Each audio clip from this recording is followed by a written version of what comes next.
Hello class 12। आज जो है आपका नया चैप्टर है वेक्टर अलजेब्रा। तो इस वेक्टर अलजेब्रा के बारे में आप थोड़ा 11th क्लास में और 10th क्लास में इसका इंट्रो पढ़ा होगा कि वेक्टर क्वांटिटी क्या होती है और स्केलर क्वांटिटी क्या होती है। ठीक है, तो इसकी एक्सरसाइज आज 10.1 है और जो है साथ ही साथ इसका इंट्रो भी यहाँ पे दे देते हैं। अब जो यहाँ पे है कि जब हम इसका वेक्टर जो और स्केलर दो क्वांटिटी है तो इनमें जो डिफ्रेंशिएट है आपने पहले भी देखा होगा कि जो वेक्टर क्वांटिटी है वो जो होती है मैग्नीट्यूड और डायरेक्शन दोनों पे डिपेंड होती है, और जो स्केलर क्वांटिटी है वो किस में होती है डिपेंड, वो होती है हमारी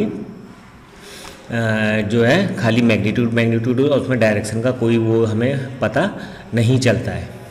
ठीक है, अब जैसे अगर मैंने आपसे कहा कि 10 जो है, जैसे एज एग्जांपल यहाँ पे क्वेश्चन है कि इसी को मैं समझाने के लिए बता देता हूँ कि मैंने कहा कि 40 किलोमीटर जाओ, तो 40 किलोमीटर जाओ, मैं कहा 40 किलोमीटर दूर तक आपको जाना है तो जाओ।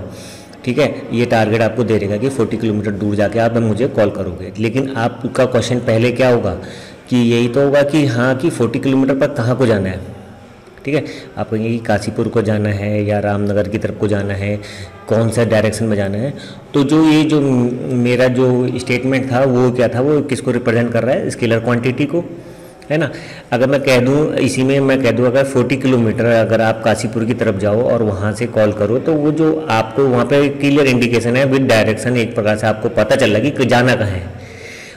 एक क्वेश्चन नहीं रह रहा है कि ये पूछ रहे हो कि उसमें पूछने की भी ज़रूरत नहीं है, आपको सही से सीधे पता चल जाएगा कि काशीपुर की तरफ को हमें डायरेक्शन है वहाँ को जाना है। तो इस तरीके से जो होता है वेक्टर क्वांटिटी में जो होती है एज ए डायरेक्शन चाहिए होता है।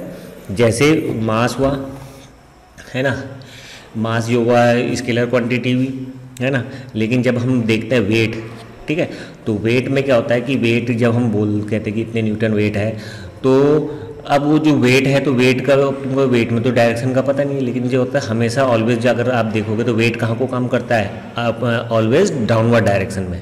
तो इसलिए वो जो है वेट क्या हुआ, एक प्रकार से वेक्टर क्वांटिटी हुआ और बाकी जो है स्केलर क्वांटिटी होंगी। ठीक है, तो जो आप पहले है तो यहाँ पे सारे डाउट क्लियर करते हुए हम क्वेश्चन का एक्सरसाइज करते हैं।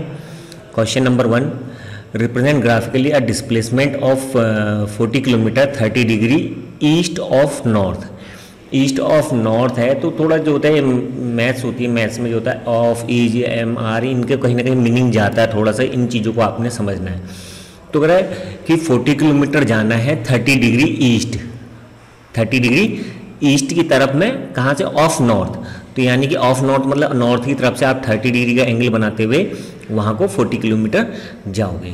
तो हैंस जो है ये वेक्टर जो ओपी जो हमारा यहाँ पे है ये किसको रिप्रेजेंट कर रहा है, ये हमारा वेक्टर क्वांटिटी को रिप्रेजेंट करेगा। आपको पता है कि वेक्टर क्वांटिटी के ऊपर क्या होता है, हम एरो बना देते हैं। ठीक है, अब ये पहला क्वेश्चन था।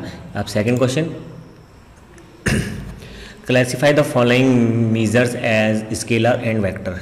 ठीक है, अब जो है 10 kg, तो इसमें जो है 10 kg है तो is a scalar quantity because it involve only magnitude. 10 kg 10 kg क्या है ना, 10 kg हो गया तो उसमें कुछ ऐसे डायरेक्शन का पता नहीं चल रहा। अगर हम इसी ये तो मास हुआ ना, मास स्केलर क्वांटिटी हुई।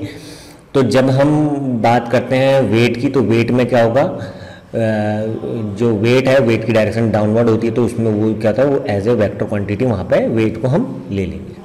ठीक है, अब इसके बाद दूसरा क्वेश्चन है 2 मीटर नॉर्थ ईस्ट डायरेक्शन में हमें जाना है, तो ये क्या होगी, वेक्टर क्वांटिटी। यहाँ आपको बहुत मैग्नीट्यूड और डायरेक्शन दोनों का जो है यहाँ पे नॉलेज आ रही है। ठीक है, 40 डिग्री, तो ये 40 डिग्री जो एंगल है वो एक प्रकार की स्केलर क्वांटिटी। 40 डिग्री के अपने आप में नहीं, जैसे हमने इससे पहले वाला क्वेश्चन पढ़ा था 30 डिग्री है ना, ईस्ट ऑफ नॉर्थ कहा था वहाँ पे, तो वो वहाँ पे क्लियर हो रहा था कि नॉर्थ से जो है ईस्ट की तरफ को 30 डिग्री, तो यहाँ पे 40 डिग्री। अभी कहाँ से किधर से इस चीज़ का हमें जो यहाँ पे डायरेक्शन का नहीं पता चल रहा, तो इसलिए ये यहाँ पे क्या होगी, स्केलर क्वांटिटी होगी। ठीक है, इसी तरीके से फोर्थ क्वेश्चन 40 वाट्स इज जो है इसमें, तो ये क्या होगी, स्केलर क्वांटिटी है, क्योंकि इसमें हमें क्या है मैग्नीट्यूड पता चल रहा है 40 वाट और डायरेक्शन का कोई पता नहीं है। इसी तरीके से जो चार्ज ऑफ इलेक्ट्रॉन हुआ या जो भी हमारे पास चार्ज है तो वो चार्ज भी क्या होगा, एक प्रकार की स्केलर क्वांटिटी है, वो उसमें मैग्नीट्यूड हमें मिल रहा है लेकिन डायरेक्शन का कोई पता नहीं, ठीक है।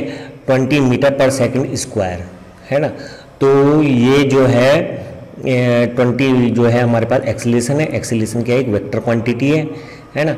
तो इसमें क्या तुम्हें जो एक्सेलरेशन निकालते हैं, जो final to initial to final point के बीच में जो चेंज आ रहा है, तो उसमें हमें पता रहता है कि इनिशियल टू फाइनल की डायरेक्शन में है। तो यहाँ पे हम क्या कर सकते हैं, उस चीज़ को डिफाइन करते हैं। तो एक्सेलरेशन क्या आ जाएगा यहाँ पे हमारा जो है वेक्टर क्वांटिटी में आ जाएगा, ठीक है। Next question, classify the following as scalar and vector quantity. Time period जो है स्केलर है, इसमें मैग्नीट्यूड पता चल रहा हमें इतने आवर, लेकिन डायरेक्शन का कोई वो नहीं है। इसी तरीके से distance is a scalar quantity. Distance आप पहले भी पढ़ चुके हो, डिस्टेंस और डिस्प्लेसमेंट दो होते हैं। डिस्टेंस की डायरेक्शन क्या होती है, हर टाइम टू टाइम बदलती रहती है, और जबकि डिस्प्लेसमेंट क्या है, वो जो होता है सीधे इनिशियल टू फाइनल पॉइंट की तरफ उसकी डायरेक्शन होती है, ठीक है। फोर्स इज ए स्केलर जो है, ये जो है force is equal to mass into acceleration होता है। तो मास तो इसमें स्केलर है ना, लेकिन एक्सेलरेशन वेक्टर है। तो ओवरऑल जो फोर्स आता है यहाँ पे, फोर्स क्या है, एक वेक्टर क्वांटिटी है जिसमें बोथ मैग्नीट्यूड और डायरेक्शन का बोध हो रहा है। जैसे फोर्स जो है, जब हम किसी चीज़ में फोर्स लगाते हैं तो क्या होगा, जो होगा फोर्स क्या होगा, जिधर को डिस्प्लेसमेंट होगा उधर ही को उसकी डायरेक्शन आएगी। तो एक प्रकार से फोर्स में पता रहता है कि फोर्स में डायरेक्शन, हम फोर्स लगा रहे हैं, किसी चीज़ को पुश कर रहे हैं, तो उसमें फोर्स की डायरेक्शन किधर को है, तो उधर को ही तो वहाँ पे मोशन होगा। इसी तरीके से अगला है वेलोसिटी, क्योंकि डिस्प्लेसमेंट में जो होता है इनिशियल टू फाइनल पॉइंट की तरफ डायरेक्शन होती है, तो वेलोसिटी भी क्या हुई, इसी वजह से वेक्टर क्वांटिटी में आ जाती है। Work done is scalar quantity, it involve only magnitude. इतने जूल काम करा, तो काम है, वर्क तो हो रहा है, लेकिन उसकी डायरेक्शन की कोई हमें वहाँ पे जो है पता नहीं चल रहा है, ठीक है। तो इन चीज़ों के बारे में आपने पहले भी 10th में भी डिटेल में पढ़ा है, ये छोटे छोटे है ना, तो इसको कर सकते हो। आगे question number 4, in figure identify the following vector. इन फैक्टरों को आइडेंटिफाई हो, ठीक है। Coinitial, equal, collinear but not equal, ठीक है। तो वेक्टर इसमें जो है, अब इसमें हम देखते हैं कि जो vector A and D are coinitial but they have the same initial, because they have the same initial point. तो नाम से ही पता चल रहा को इनिशियल की मतलब जिनका इनिशियल पॉइंट क्या है, एक ही है। अगर यहाँ से देखोगे, आप देखोगे कि ये जो है इधर को ए की डायरेक्शन और यहाँ से बी की है, तो इनका जो है इनिशियल पॉइंट क्या है, एक ही है, ठीक है। अब इसी तरीके से B and D, B D are equal because they have same magnitude and direction. तो ये दोनों क्या है, नीचे मैग्नीट्यूड इनका सेम है और डायरेक्शन भी क्या आ रही है यहाँ पे, सेम। पर इसमें कह रहा है collinear but not equal, collinear पर लेकिन इक्वल नहीं है। तो जो इसमें ए और जो सी है वो कोलिनियर है, मतलब सेम डायरेक्शन इनकी यहाँ पर आ रही है ना, तो हम इन्हें कोलिनियर बोल सकते हैं। But the direction are not same, इसकी डायरेक्शन इधर को गई और इसकी डायरेक्शन अपोजिट साइड। तो वेक्टर में जो होता है डायरेक्शन का बहुत ध्यान रखा जाता है, ठीक है। अब next question number 5, answer the following as true और फॉल्स, है ना। A and minus A are collinear, yes they are collinear but opposite in direction. Second, two collinear vectors are always equal in magnitude, तो जो हो गया यहाँ पे क्या होगा, फॉल्स हो गया। Collinear vector are those vector that are parallel at the same line, जो एक सेम लाइन के पैरेलल होते हैं उन्हें हम कोलिनियर बोल देते हैं, लेकिन ज़रूरी नहीं है कि उनका मैग्नीट्यूड बराबर हो, कोई कम ज़्यादा हो सकता है, लेकिन डायरेक्शन उनकी कोलिनियर मतलब एक सेम डायरेक्शन हो सकती है, ठीक है। Third, two vector having same magnitude are collinear, है ना। तो क्या होगा, दो वेक्टर है सेम मैग्नीट्यूड उनका है तो कोलिनियर होंगे, तो ये भी फॉल्स होगा। उनकी डायरेक्शन क्या हो सकती है, अलग यहाँ पे हो सकती है। Two collinear vector having same magnitude are equal, अगर कोई दो कोलिनियर वेक्टर है उनका अगर सेम है तो वो इक्वल होंगे, तो जरूरी कोलिनियर वेक्टर है तो मैग्नीट्यूड आर इक्वल, है ना। हैविंग तो ये जो है यहाँ पे ट्रू हो सकता है, ठीक है। इस तरीके से मतलब यहाँ पे इनका जो है मैग्नीट्यूड और डायरेक्शन के हिसाब से आप यहाँ पे करोगे, ठीक है। तो यहाँ पे ये जो थे क्वेश्चन 1 2 3 4 5 हैं। आई होप ये जो है आपको समझ में आ गई।